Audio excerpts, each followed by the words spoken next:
The night sky glowed orange, not from the sunset, but from the flames devouring Emily Carter's family farm. The fire roared like a beast, consuming acres of wheat that her late father had sown with his bare hands. Emily stood frozen for a heartbeat, then dropped to her knees, tears blurring her vision as smoke choked the air. Her dreams, her livelihood, her father's legacy, everything was turning into ash. And somewhere, in the shadows, the cruel laughter of the bullies who had started it lingered like a haunting echo. Emily wasn't just any farm girl. She was the kind of young woman who could wake before dawn, mend fences with her calloused hands, and still sing to the horses as if she carried light in her chest. Her family had struggled after her father passed away, leaving only her, her mother, and her little brother to run the farm. But no matter how hard things got, Emily refused to give up. That stubbornness made her a target. The local bullies, sons of wealthy landowners, mocked her strength, her patched clothes, and her grit. They wanted her broken. And on that fiery night, they thought they had won. But they didn't know who they were dealing with. Emily wasn't the kind of girl to bow her head and cry in silence. She had grown up in the woods, hunting deer with her father, tracking coyotes that threatened their livestock. She knew how to move silently, how to read the wind, how to wait for hours with patience most people could never endure. As the last flames died into glowing embers, Emily made a vow: she would hunt them down, not with blind rage, but with the precision of a ranger. The next morning, she began her hunt. She didn't storm into town or shout accusations. Instead, she studied. She noticed the boot prints leading from the scorched field into the dirt road. She recognized the brand of tobacco chewed by one of the bullies, found in the ashes. She remembered the direction the laughter had come from when the fire first broke out.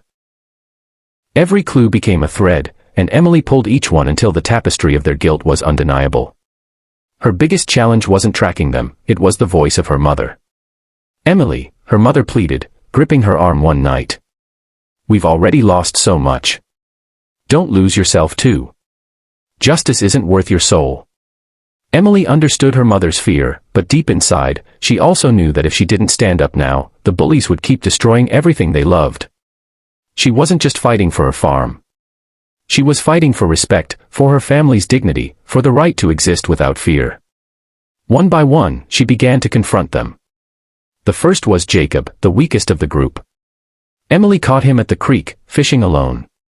He turned pale when he saw her, mud-stained and silent, her eyes sharp as a hawk's. She didn't scream, didn't hit him. Instead, she told him about the nights she spent beside her father, learning to track wounded animals by the smallest traces in the dirt. She leaned close. The night was supposed to be peaceful. The cicadas sang, the stars glittered above, and Emily Carter had just finished tucking her little brother, Tommy, into bed. But then came the smell, the acrid, terrifying scent of smoke. When she rushed outside, her heart stopped. The wheat fields, her family's pride and only source of survival, were ablaze. Fire danced across the horizon, snapping and hissing, as if mocking her tears. Emily ran barefoot through the dirt, her lungs filling with smoke, her cries breaking through the night. She tried beating the flames with an old blanket, dragging water from the well, but it was hopeless. By the time dawn broke, the land was blackened and dead. Ash clung to her hair, her hands, her soul. In the silence, she heard something that cut deeper than the fire itself: laughter. Hidden in the distance, the silhouettes of three young men watched, their cruel amusement echoing into her grief. They were the same bullies who had tormented her since childhood. Connor, the ringleader, born into wealth and power. Ryan, his right-hand brute, who followed orders like a shadow. And Jacob, the weakest link, who went along just to belong. For years, they mocked her patched dresses, her rough hands, the way she carried herself like she was stronger than any boy in town. That night, they didn't just burn her crops, they tried to burn her spirit. But Emily was her father's daughter. She remembered his words: "The land teaches patience.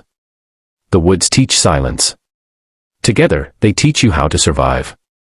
She had grown up hunting deer and coyotes with him, learning how to follow a trail when no one else could see it. That night, standing over the smoldering ruins, she made a vow that was sharper than any blade: she would hunt them down, one by one. The next few days were agony. Her mother, Mary, tried to stay strong, but Emily could see the cracks. Bills piled up. the little money they had would not cover both seeds and repairs. Tommy cried, asking if they would starve. Neighbors offered sympathy, but not help. Most were too afraid of Connor's family. Emily's heart burned with anger, but she couldn't lash out blindly. She needed proof, and she needed to break them piece by piece. She started small. Near the field's edge, she found footprints, 3 pairs. One heavy, dragging slightly on the left foot.